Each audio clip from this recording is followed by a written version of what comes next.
बिहार में होने वाले विधानसभा चुनाव की राजनीतिक बिसात बिछाई जाने लगी है। असदुद्दीन ओवैसी की पार्टी एआईएमआईएम विपक्षी इंडिया गठबंधन के साथ मिलकर बिहार चुनाव लड़ने की उम्मीद पर आरजेडी नेता तेजस्वी यादव ने पानी फेर दिया है।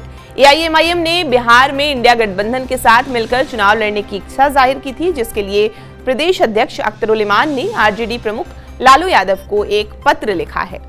इसके बावजूद ओवैसी के ऑफर को लालू तेजस्वी ने स्वीकार नहीं किया है। तेजस्वी ने एक्स पर उस लेटर को पोस्ट करते हुए लिखा कि असदुद्दीन ओवैसी की पार्टी एआईएमआईएम को महागठबंधन में शामिल करने के लिए उन्होंने लालू यादव जी को पत्र लिखा है। आपकी राय क्या है? एआईएमआईएम को महागठबंधन में शामिल करना चाहिए या नहीं? यानी उन्होंने लोगों से ये पूछा है कि एआईएमआईएम को महागठबंधन में शामिल करना है या नहीं।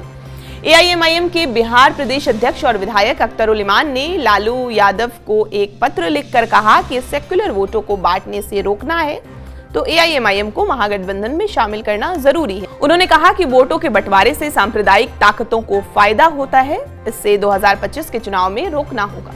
उन्होंने ये भी कहा कि एआईएमआईएम ने 2020 के विधानसभा चुनाव और 2024 के लोकसभा चुनाव में भी महागठबंधन का हिस्सा बनने की कोशिश की थी, लेकिन सफलता नहीं मिली। अब पार्टी फिर से गठबंधन में शामिल होकर चुनाव लड़ना चाहती है। बिहार विधानसभा चुनाव में सेक्युलर वोटों को बंटने से रोकने की दुहाई देकर गठबंधन की बात अख्तर उल इमान ने की है। एआईएमआईएम ने ये बात आरजेडी के साथ साथ कांग्रेस से भी कही है। इससे पहले एआईएमआईएम मौखिक रूप से गठबंधन की बात करती रही है। आरजेडी नेता तेजस्वी यादव को एआईएमआईएम की ओर से कोई सीधा प्रस्ताव गठबंधन के लिए नहीं मिला है। इसके बाद अख्तर उल इमान ने लालू यादव को पत्र लिखकर गठबंधन की गुहार लगाई है, जिसके बाद आरजेडी और कांग्रेस की तरफ से एआईएमआईएम को जवाब का इंतजार है। बिहार में इंडिया गठबंधन का हिस्सा बनने के लिए असदुद्दीन ओवैसी की पार्टी बेचैन है, लेकिन तेजस्वी यादव और लालू यादव तैयार नहीं है। वो सीधे तौर पर देख रहे हैं तेजस्वी यादव जी के नाम का बिहार में सुनामी है, इसमें कोई बाधा डालना चाहेगा। इस बार जनता उनके भ्रम में नहीं आएगी, कोई मुगालते में ना रहे। बाकी निर्णय तो आदरणीय लालू प्रसाद जी, श्री तेजस्वी यादव जी को लेना है, लेकिन किसी का अगर ट्रैक रिकॉर्ड ये रहा है कि वो बीजेपी के लिए काम करते हैं, बीजेपी को फायदा पहुंचाते हैं, तो इस पर तो बहुत सोचना होगा। आपको बता दें कि सूबे में ओवैसी तमाम छोटे छोटे दलों के साथ मिलकर तीसरा मोर्चा बनाने का भी ऐलान कर चुके हैं। पिछले दिनों तेजस्वी यादव ने असदुद्दीन ओवैसी की पार्टी के साथ साथ गठबंधन के सवाल पर कहा था कि कोई औपचारिक प्रस्ताव नहीं आया है। बिहार में हमारा कांग्रेस, लेफ्ट, माले और वीआईपी पार्टी के साथ गठबंधन है। ऐसे में साफ है कि ओवैसी के साथ दोस्ती करने के लिए इंडिया गठबंधन तैयार नहीं है। असदुद्दीन ओवैसी बिहार विधानसभा चुनाव मैदान में उतरकर मुस्लिम मतों को अपने पाले मिलाकर सेकुलर दलों का सियासी खेल बिगाड़ सकते हैं। 2020 के चुनाव में ओवैसी की पार्टी ने 5 सीटें जीतकर महागठबंधन का समीकरण बिगाड़ दिया था, लेकिन इस बार सियासी हालात बदले हुए हैं। ऐसे में ओवैसी का साथ भले ही मुस्लिम वोटर ना दें, लेकिन वो अपनी राजनीति के जरिए वोटों का ध्रुवीकरण कर सकते हैं। ओवैसी के चलते हिंदू वोट एकजुट होने का भी खतरा दिख रहा है, जिस वजह से तेजस्वी यादव बिहार में एआईएमआईएम से हाथ मिलाने से बच रहे हैं। बिहार विधानसभा चुनाव में सेकुलर दल अगर ओवैसी के साथ मैदान में उतरे तो उन पर मुस्लिम परस्त और कट्टरपंथी पार्टी के साथ खड़े होने का आरोप बीजेपी लगाएगी। यही वजह है कि ओवैसी के साथ आरजेडी गठबंधन करने से परहेज कर रही है। 2014 के बाद से देश का राजनीतिक पैटर्न बदल गया है। देश में अब पूरी तरह से बहुसंख्यक समाज केंद्रित राजनीति हो गई है और इस फॉर्मूला के जरिए बीजेपी लगातार चुनाव जीत रही है। असदुद्दीन ओवैसी की छवि एक कट्टर मुस्लिम नेता के तौर पर है और उनके भाषण भी इसी तरह के हैं। ऐसे में ओवैसी के साथ हाथ मिलाने से बहुसंख्यक वोटर का ध्रुवीकरण होगा। बिहार में सिर्फ मुस्लिम वोटों के सहारे सरकार नहीं बनाई जा सकती, इसलिए आरजेडी से लेकर कांग्रेस तक ओवैसी की पार्टी के साथ गठबंधन नहीं करना चाहते। इसके अलावा ओवैसी के साथ हाथ मिलाने पर तेजस्वी और कांग्रेस दोनों के लिए भविष्य में सियासी खतरा उत्पन्न हो सकता है, जिसके चलते भी गठबंधन के लिए रजामंद वो नहीं है।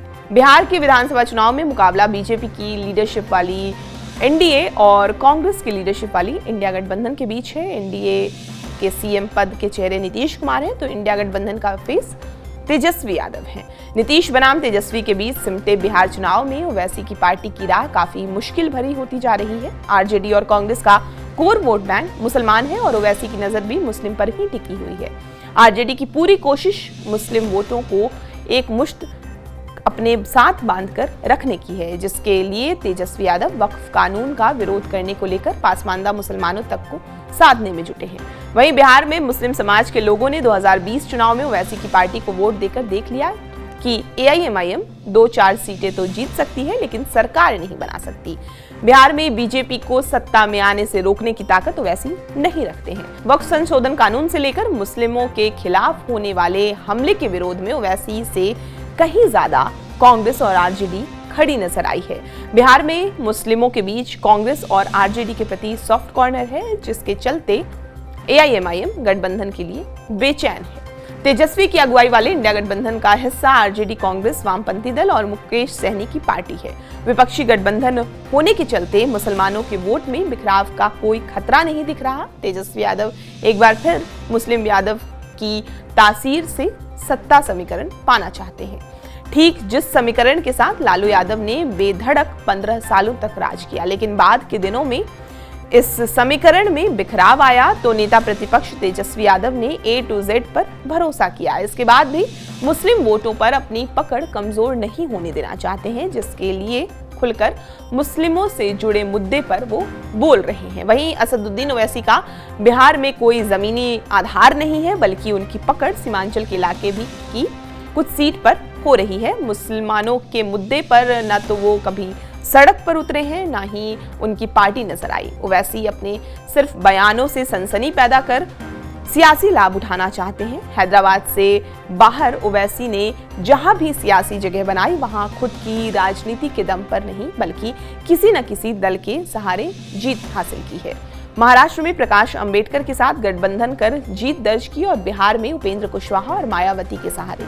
ऐसे में गुजरात में भारतीय ट्राइबल पार्टी के साथ हाथ मिलाकर पार्षद की सीटें जीते हैं। ऐसे में बिहार में भी ऐसी ही कोशिश वो कर रहे हैं, लेकिन यहाँ कोई राजनीतिक दल उन्हें भाव नहीं देना चाहता। इतना ही नहीं, ओवैसी के साथ हाथ मिलाने में फायदा कम और सियासी नुकसान ज्यादा है, इसलिए बिहार के इंडिया गठबंधन उनसे दूरी बनाए रखकर राजनीतिक दांव चल रहे हैं। ये खबर आपके लिए लिखी थी कबूल अहमद ने। आपको ये पूरी जानकारी कैसी लगी हमें कमेंट करके जरूर बताएं और बिहार की तमाम खबरों के लिए आप हमारे साथ बने रहें और देखते रहें TV9 बिहार झारखंड।